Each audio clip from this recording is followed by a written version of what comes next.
So where have these changing CMS policies come from? They've come from, they're directed towards concern about the discrete volumes, cost, and site of care, and a development of bundling and reduction of payment for multiple procedures where efficiencies, again, should be gained as technology is disseminated and volumes have been increased, and yet that's not reflected in a decrease in CMS payment, and so that's what they're looking toward. They're also concerned about payment for service at locations of the least cost, and that's to address the issues of services that previously may not have had a facility fee, for example, evaluation and diagnostic services that are now being moved into hospitals and health systems as places of service due to health system acquisition of practices. This is beginning to have a material effect on Medicare from a payment and a policy perspective, and they're beginning to take note and want to look to pay at the least cost of service. Now, generally speaking, this is can be viewed as a traditional boom to house call services. However, those of you who are health system based need to keep this in mind in the context in which you practice, in case there are also, as there may be in health system space, facility fees generated as well to Medicare and other payers. So again, something to keep in mind. Medicare policies are also evolving to support primary care, and this is being, as we'll see, qualified through the development of beneficiary criteria to meet certain codes and designations. Standards for practices to be accredited or certified to render and be paid for those services, such as patient-centered medical home-like or alternative pathways, and the Academy is working to develop those that take in the unique characteristics of your population and your practice and the benefits you provide.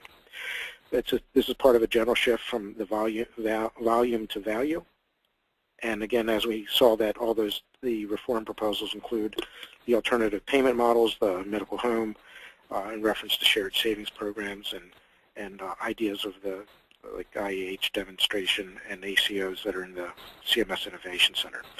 Also, the move towards accountability to reward accountability and outcomes reflected in measure reporting that reflects quality of care and outcomes versus process of care, and increased cost accountability through capitation models, global payments, and population health management.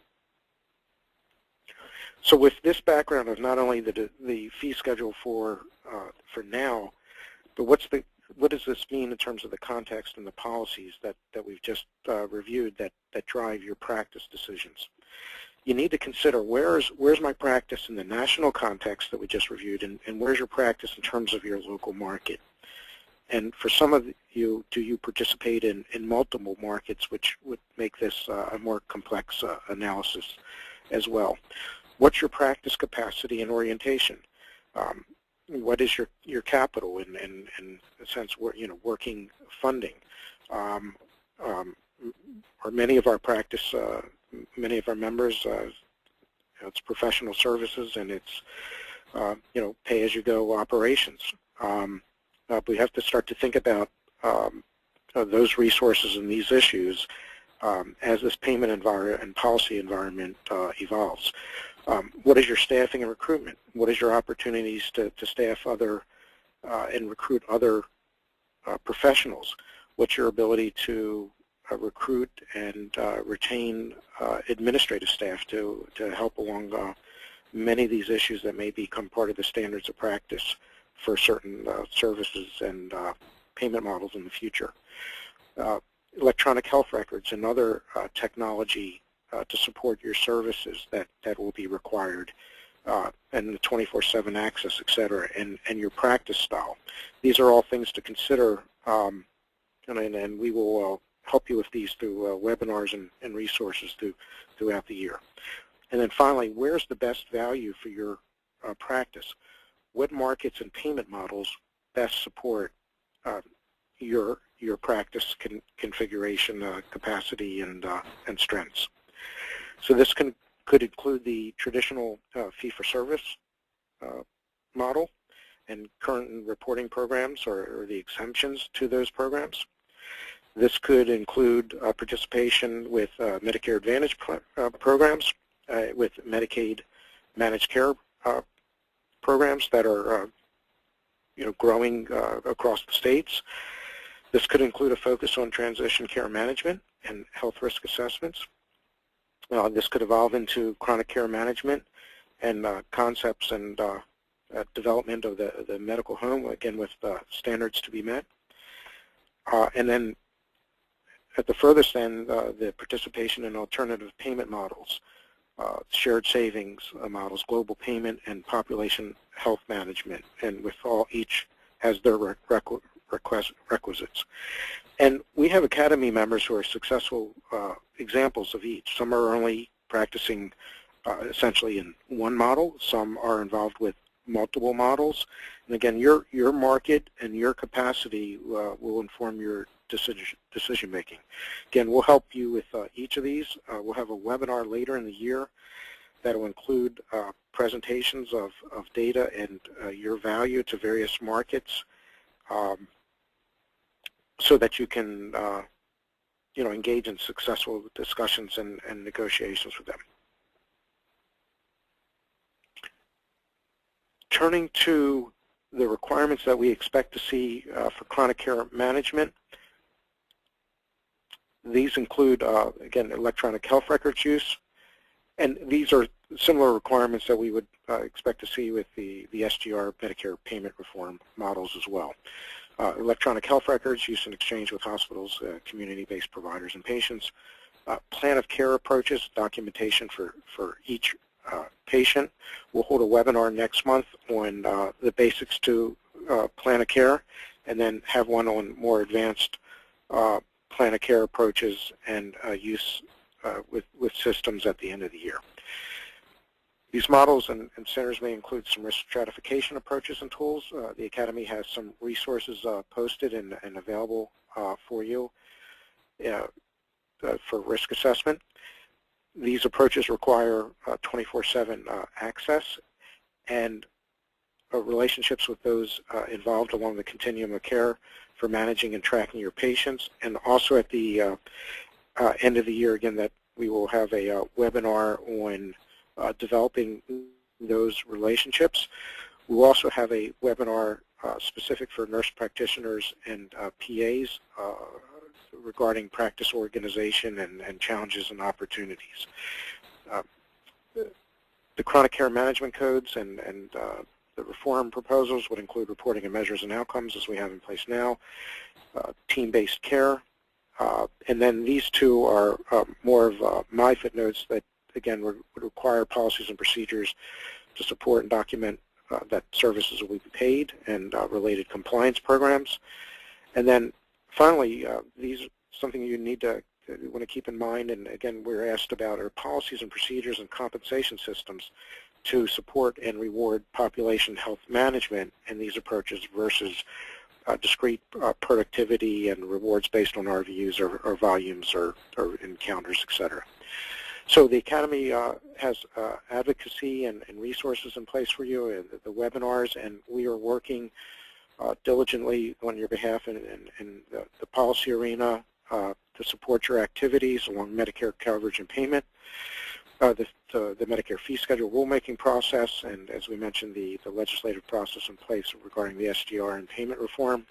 We're involved with IEH. We contribute to those services that are related to your new codes, and we appreciate your assistance there with the chronic care management and advanced care planning. We are involved in standards development, and with that, we also want to note that we will be pulling together a group to contribute to standards development so we can provide input to CMS as the year goes on. Audits and compliance. We are attending a meeting in February 12th in Washington on delays at the administrative law judge level, and we will be providing a Frontiers article coming up on audits and compliance, in addition to webinars later this year and sessions at the annual meeting. Again, we are looking into and will be working to influence the value-based payment modifier and other initiatives to assure that there's accurate risk adjustment for your population and your services. And then we are also involved in IEH support expansion in disseminating lessons learned that you can take into place and to put into practice for your practice and involvement with other payers and in your communities. And with that, let me take a break and see what questions we have. Please submit your questions that you have, and we'll take a few moments as those questions are collated for response now and in the e-newsletter, etc.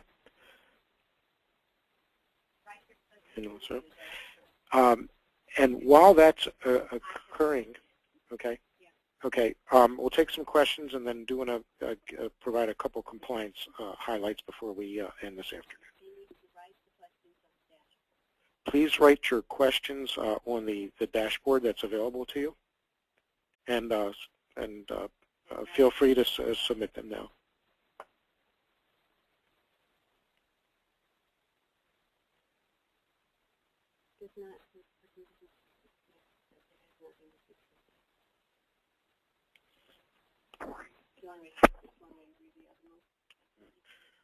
Okay, one is I'm going to just take a quick glance at these questions and see if I can respond to them real time. One Academy member wrote in, how does a practice not incur any of these penalties if not in an ACO? I'm going to respond to that in two ways. One is for this year. For this year, there are the requirements and so the bonus opportunities for the electronic incentives, PQRs, et cetera. There are exemptions for these, and again, we'll make sure that those are posted and available to you, that under certain circumstances, you will not be penalized in the future if you meet certain of those characteristics of your practice of meeting one of the exemptions for the future. Some of the other situations about, if we're talking about future years, I think that is what is so important for us to begin to grasp about what is occurring this year and being considered in Congress. Essentially, you would be able to participate in the traditional model and the fee-for-service fee schedule system. However, that's just not going to be updated very robustly going forward. There's going to be more bonus payments available if one is practicing in an alternative payment model or in what is considered a medical home. And again, those standards, in a sense, we just reviewed those with the chronic care management slide. So again, I guess there's two responses. One, immediately that for certain practices, exemptions are available from penalties, and for the future, these are the things to keep in mind now as to how you want to develop your practice, and again, we'll assist that with that. Nurse practitioners, there's a question about operating house calls practices, and the Medicare EHR incentive, yes, is not available for nurse practitioners operating their own practice in and of themselves. Those dollars are available under the Medicaid program. Just to let you know, the Academy is working along many fronts where we support nurse practitioners, and beyond more than name only and the name change this year, we are supporting proposals regarding scope of practice, and that is an area where we'll keep our eyes open for her as well, that nurse practitioners and physician assistants be able to be, where there's available bonuses available, that they be available across the professional licensure.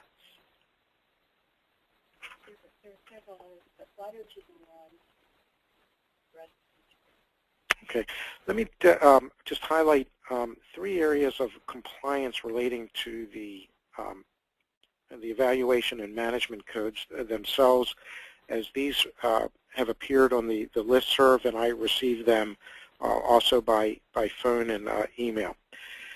I mentioned the allowed amount in the Medicare fee schedule. Just a note about beneficiary co-payments. Routine waivers of co-insurance may violate fraud and abuse provisions. So the OIG many years ago posted an alert about routine waivers of coinsurance, and then in a recent advisory opinion, you can see it here that they reference that compliance alert and say that routine waivers may constitute prohibited remuneration to induce referrals under the anti-kickback statute. However, there is a generally understood a hardship exemption that requires financial disclosure on the part of your beneficiaries and then assessment. Some larger practices may already have these in place, and as we know, hospitals and health systems have these sorts of financial assessment tools in place. There's some analysis from a federal perspective of what tools should be used, and we'll make sure that those assessment tools are made available to you. But again, just wanted to make the note that as a general matter, routine waivers and any marketing of such could violate the fraud and abuse provisions. We are often asked questions about the definition of house calls and utilization and norms, etc., to share with interested parties. We want to let you know that certain resources available, and we will put these together so they're available to you in essence as a toolkit on the website. First is we receive CMS data on the distribution of house calls. The last year we received that in the fall of a year for the year prior from CMS. That data is available, and it was announced and linked to through in the September 23, 2013 e-newsletter, but we'll make sure that you have access to that on the website if it's not already there. There's an article, a white paper that was developed and sent out under Dr. George Tower as chair of the Public Policy Committee, to which many of you participated, regarding the definition and the scope and utilization and the norms of house calls. That was developed in response to issues relating to a prepayment audit in New York and Connecticut, which we successfully had turned off, and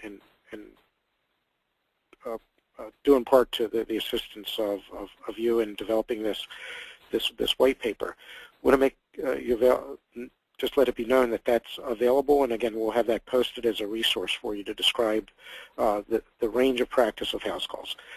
Next, there's an OIG report that evaluated coding trends of Medicare evaluation and management services over the decade, largely of the 2000 to 2010 period, and generally they found that there was essentially code creep to the right-hand side of code selection to the upper levels of codes. That was generic across all specialties. House call codes were included in that, but do not stand out as compared to any other evaluation and management services by other locations of services. And finally, there's an OIG report. We do get some questions about the copy and paste function, cloning, and use of that function in EHR systems.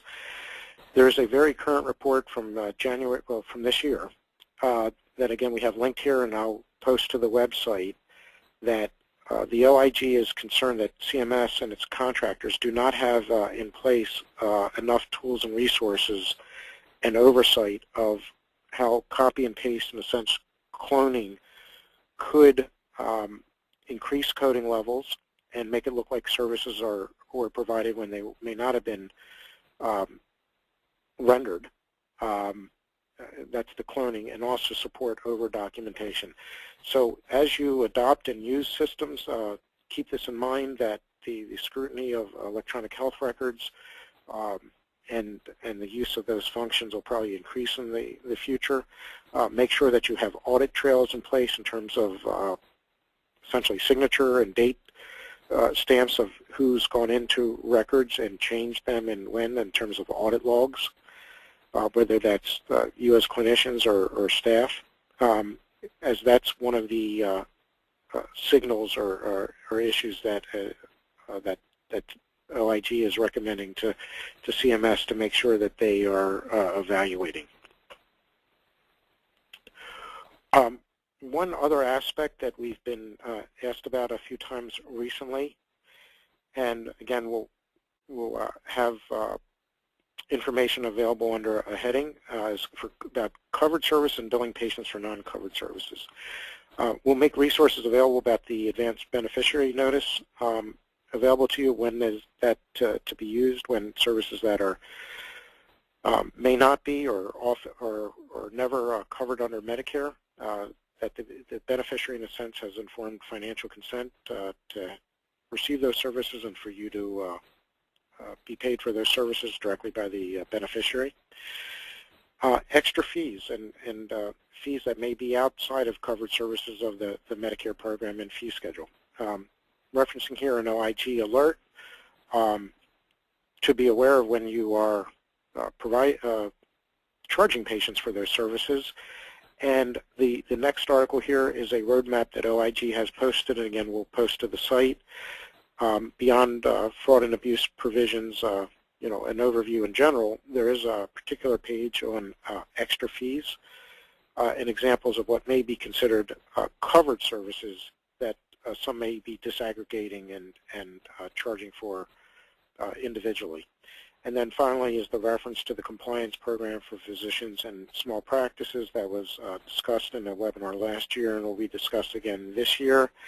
Again, compliance programs are no longer optional and need to be part of your practice operations regardless of the size of your practice.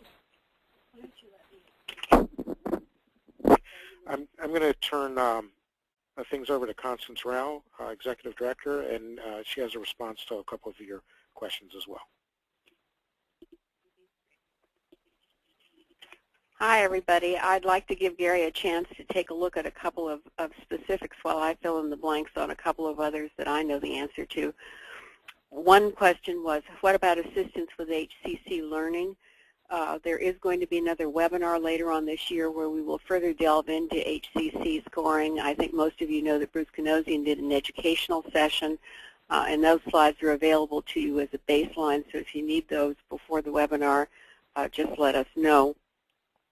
Someone else says, I need to know more about telemedicine. I'm the person who's in charge of Frontiers at this point, and I am planning doing another survey to see if we have members who are more actively using telemedicine. There's not been a great response when I've tried this before. There also should be data later on this year, or at least more information about the usage of telemedicine in the VA home-based primary care program that will be of assistance to you. So with that, Gary, can you answer any of the other more specific ones? I'm turning it back to Gary. Thanks, Connie. Okay. The one question was, can we bill for face-to-face visits? Those encounters, whether rendered by a physician or nurse practitioner or PA, or billed for under the evaluation and management codes. Where these are face-to-face rendered for home health agency services or DME, there is an opportunity for the physician to submit a G code to be paid for the certification and the additional that function of the certification provided. So that hopefully that responds to that question. If patients do not have Part B, that means that they don't have the Part B benefits, and there's a question, how do we get paid? Excuse me, if it's Part A patients and if there's no Part B enrollment by that beneficiary, I would think that it's whatever other in the insured status or payment arrangements you have established with that patient. Our focus this afternoon was on the Part B fee schedule itself. A general question that has a specific within it is, are we expected to serve as primary care physician? That's discussed in the utilization, the white paper by Dr. George Taylor, and often you will be the primary care physician. there may be times where the patient has a primary care physician of record that may remain office-based, et cetera. There's not, actually in the Medicare requirements, they do expect to have a relationship established. I will post the criteria for house calls as that addresses. I think that'll help to answer the question of primary care physician or not. And regardless of whether you are the primary care physician of record or making a house call where you may not be taking on the patient on an ongoing basis, that expectation of copayment is still in place. So that's in place whether it's one visit or your 100th visit with the patient, and that is a feature of Medicare policy and regulation and coverage under the fee schedule. The last question is for patients with Medicaid as secondary. Does that serve as the copay? Again, we will post the answer to that, even if they do not pay copays. There are restrictions with billing patients who have Medicaid in certain circumstances, and we will make sure that we have that the answer to that question sent out on the listserv and made available through the e-news and posted on the site as well. And we're taking a look for a couple more questions as we wrap up things.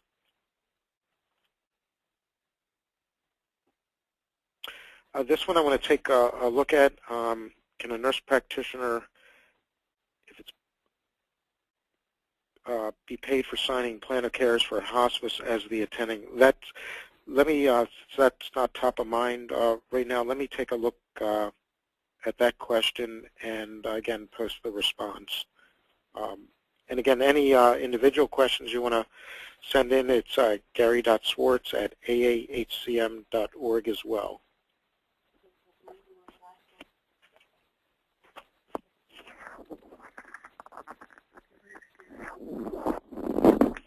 Okay. Again, there was a Medicaid question. There's a question that says home health services. If that's for house calls, there would be payment in place. Again, this is state specific for house calls as any other site of service. And so that should not differ greatly to my understanding from the Medicare program. And then the specific requirements may have some state-by-state nuance. Okay. With that, again, want to thank you all very much for your attendance this afternoon. Again, this is a year of that's going to have great implications for your practices, not only the balance of this year, but in the future. Please provide feedback on this webinar. And the next webinar will be in February, and it will go over the basics of the plan of care and its consideration in the service realm, and also in terms of payment for services and how that fits into the evolving requirements for services and payment models going forward. So again, thank you very much for your attendance and questions this afternoon. Look forward to speaking with you over the weeks ahead and to the next webinar, and of course to seeing you all in May in Orlando. Thank you very much.